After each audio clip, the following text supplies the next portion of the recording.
Ketika saya scalping, itu saya selalu melihat namanya candlestick. Jadi, mari kita bahas tentang candlestick secara mendalam.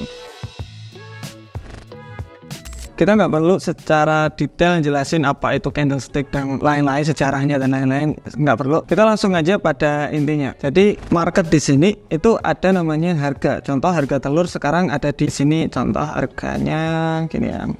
Contoh harganya Rp50, Rp100, 150, 200 sama 250. Nah, harga di sini awalnya dari 50, harga telur berubah menjadi 150, kemudian menjadi 100, kemudian jadi 200, kemudian langsung jadi 50. Kemudian jadi 250. Nah, berarti apa di sini? Harga di sini adalah kerekam dari ke belakangnya. Kemudian keluarlah namanya grafik. Nah, grafik di sini itu macam-macam. Ada yang saya gambarkan sekarang, line. Jadi pergerakan harganya seperti apa? Ada juga namanya candlestick. Nah, seperti ini, candlestick chart. Atau ada yang menggunakan namanya bars juga. Ada yang seperti ini. Jadi setiap orang kan macam-macam.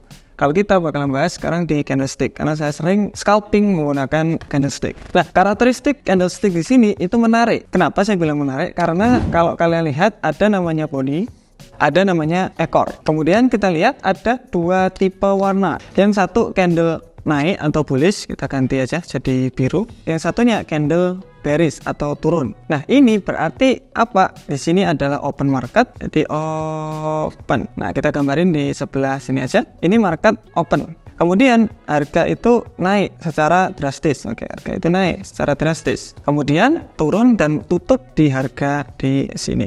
Dan ini adalah tutup. Berarti kemudian apa? Tutup di harga sini. Jadi satu candle di sini mempresentasikan pergerakan segini panjang di time frame kecil. Maka dari itu kenapa candle itu penting banget. Saya contohkan di bearish candle aja. Di sini kelihatan bahwa oke, ini open market, kemudian harga itu turun secara drastis, kemudian harga naik dan tutup di harga sini. Dari satu candlestick mempresentasikan segini panjang pergerakan market. Nah, jadi itu dasar dari candlestick sebenarnya. Kalian jelasinnya macam-macam, inti dari dasarnya itu seperti ini. Pergerakan market kemudian dirangkum jadi satu candlestick, 1 jam, 1 hari dan lain-lain. Kita lihat di chart yang langsung. Di sini kita lihat bahwa market itu buka di harga sini, kemudian naik secara drastis.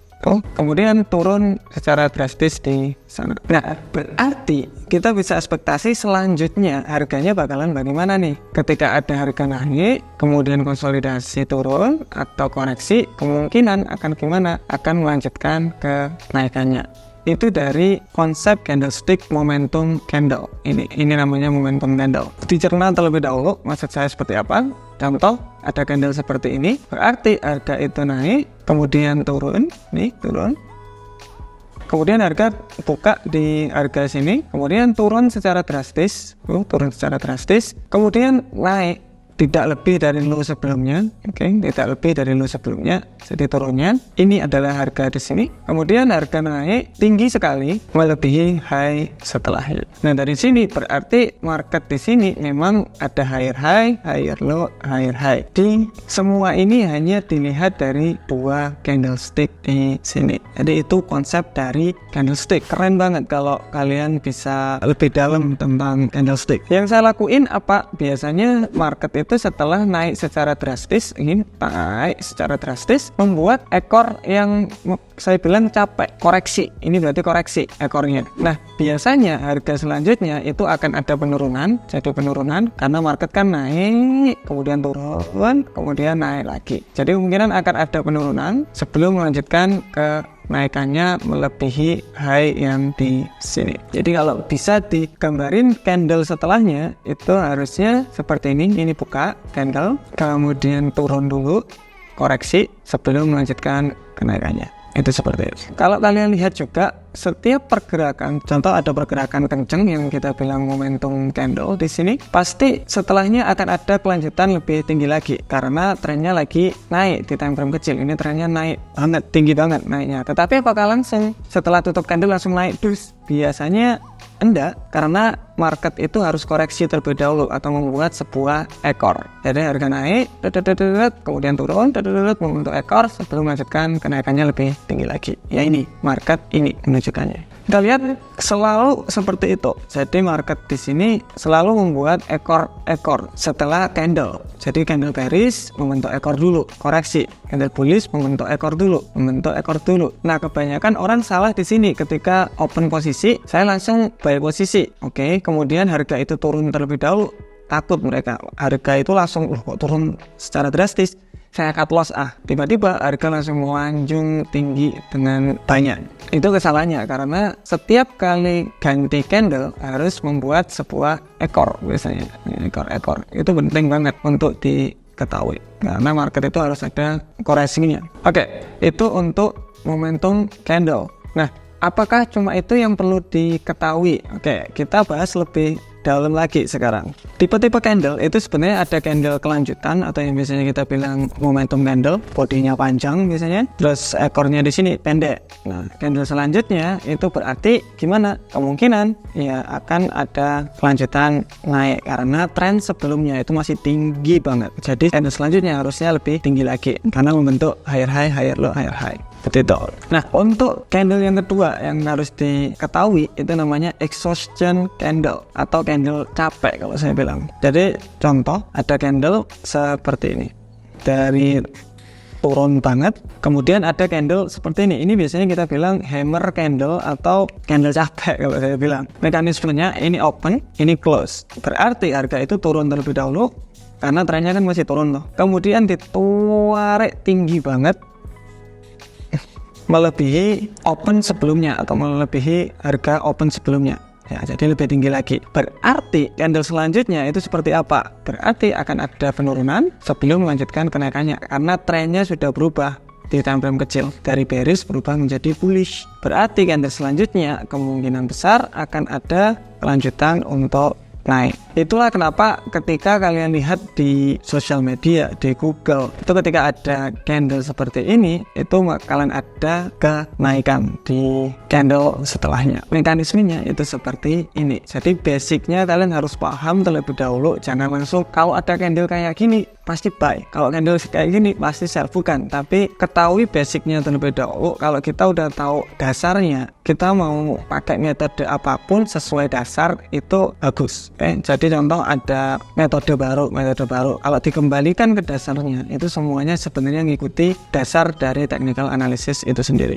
Nah, kita lihat contoh dari candle yang sudah kita bilang tadi ini. Jadi market itu dibuka candle di sini, open candle di sini, kemudian ditarik secara drastis, tarik, kemudian apa? Banyak orang yang membeli banget. Ya berarti harga ditarik naik melebihi open market yang sebelumnya, yaitu open market di sini, open candle di sini lebih. Berarti setelahnya akan ada penurunan. Ini ada candle ke bawah sedikit, koreksi sebelum melanjutkan ke naikannya. Begitu juga ini, ada turun lumayan gede, kemudian ada ekor yang terekspos bilang, kemudian harga pasti naik terlebih dahulu, membentuk ekor sebelum turun ke bawah. Jadi ilmu di sini bisa diterapin ketika kalian itu masuk ke time frame lebih besar. Contoh sekarang masuk di time frame daily, katakanlah di daily kita lihat, oke, daily ada candle lumayan seperti ini, berarti selanjutnya kemungkinan akan ada kenaikan nih. Apakah kita langsung buy ketika pagi? Jawabannya adalah enggak, karena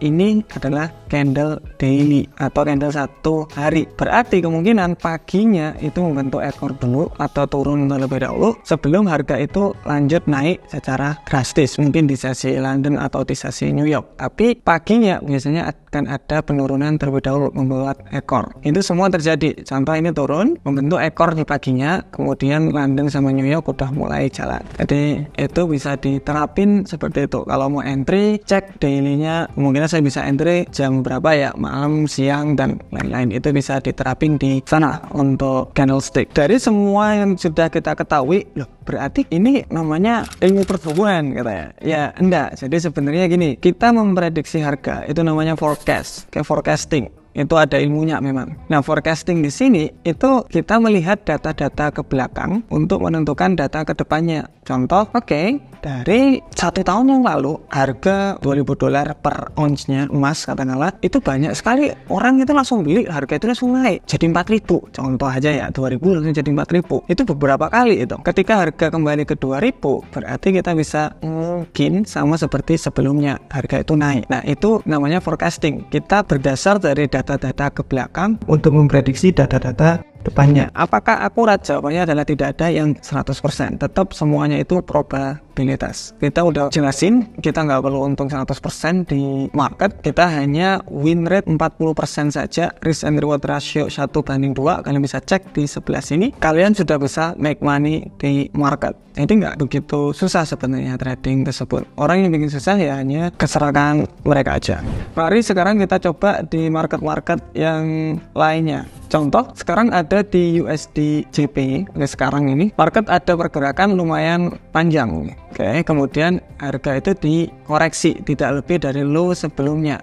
Berarti ini kemungkinan masih bisa naik sampai ke harga yang di sini. Karena kalau di time frame lebih kecil itu bisa harga naik, turun sebelum melanjutkan kenaikannya. Karena low yang di sini masih belum ketembus, jadi masih valid untuk lanjut kenaikan. Contoh candle di sini ada candle panjang banget, kemudian koreksi sebelum melanjutkan kenaikannya. Kalau time frame kecil gitu kan, higher high, higher low, higher high. Ini higher low, kemudian ke higher high ya. Kapan bisa entry-nya? Itu cara entry macam-macam sebenarnya. Kalau mau trading menggunakan candlestick saja, itu entry-nya agak tricky, butuh jam terbang agak lumayan. Kita contohkan di time frame daily aja. Kita lihat daily ada ini aja candle di sini. Ada candle yang lumayan panjang di sana, kemudian menimbulkan satu ekor. Nah, di mana biasanya ketika ada candle panjang kayak gini akan ada kelanjutan naik, tetapi harus ada koreksi terlebih dahulu atau membentuk ekor terlebih dahulu sebelum melanjutkan ke naikannya. Nah, entry-nya di mana? Kita bisa masuk ke time frame lebih kecil untuk cari rejection yang ada di sini. Mungkin ada double bottom di time frame M5 atau M15, cari rejection, jadi turun, ada rejection double bottom, itu kita bisa buat konfirmasi untuk buy posisi lebih tinggi lagi. Saya contohin di time frame lebih kecil. Contoh di sini, tadi kan ada candle panjang tuh, candle panjang, kemudian koreksi di sini. Kemudian harga itu koreksi lagi. Ini ada candle yang lumayan bagus di harga yang lumayan bagus untuk kita beli juga. Area support dan resisten. Di area sinilah kita bisa membeli dengan resiko kecil 1:3, 1:2, terserah kalian. Kelihatan dari situ langsung terkena titik. Jadi kalau saya biasanya lihatnya di H1, jadi saya cari di time frame H1 mana sih yang kira-kira ada candle yang saya cari, candle yang panjang banget, atau ini ada candle yang panjang banget, kemudian ada ekor yang lumayan pendek, berarti selanjutnya akan ada penurunan, tetapi dia harus ada kenaikan terlebih dahulu untuk koreksi. Di sini kita tinggal cari-cari rejection tuh, biasanya di area support ada rejection. Ketika ada udah rejection, kita sell posisi, stop loss di sini, TP-nya 1:2 atau bisa di ekor sebelumnya, candle sebelumnya di sini. Jadi 1:2 atau kalau mau 1:3 silakan serah. Tapi biasanya memang seperti itu. Kalian bisa backtest terus menerus. Kira-kira yang cocok seperti apa? Itu dari saya. See you next video. Bye bye.